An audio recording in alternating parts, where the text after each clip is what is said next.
అటుగా ఒక వేశ్య కిందకి దిగుతోంది. ఈవిడ వేశ్య అని అందరూ అంటున్నారు. ఆవిడ దిగుతూ వచ్చి నేను లాగుతానమ్మా అని చేయి పట్టుకుంది. పట్టుకుంటే ఆవిడంది పార్వతీదేవి, ఏమమ్మా అందరూ మాకు పాపం ఉందని వెళ్ళిపోతుంటే నువ్వు ఒక్కదానివి వేశ్యవి అని వాళ్ళందరూ చెప్తున్నారు.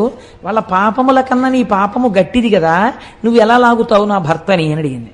అయితే ఆవిడంది, అమ్మా నేను ఇప్పుడు శ్రీశైల శిఖర దర్శనం చేశాను. శ్రీశైల శిఖర దర్శనం చేత మోక్షం రావాలంటే పాపము లేదు పుణ్యము లేదు, రెండూ సున్నా అయిపోతే కదా మోక్షం.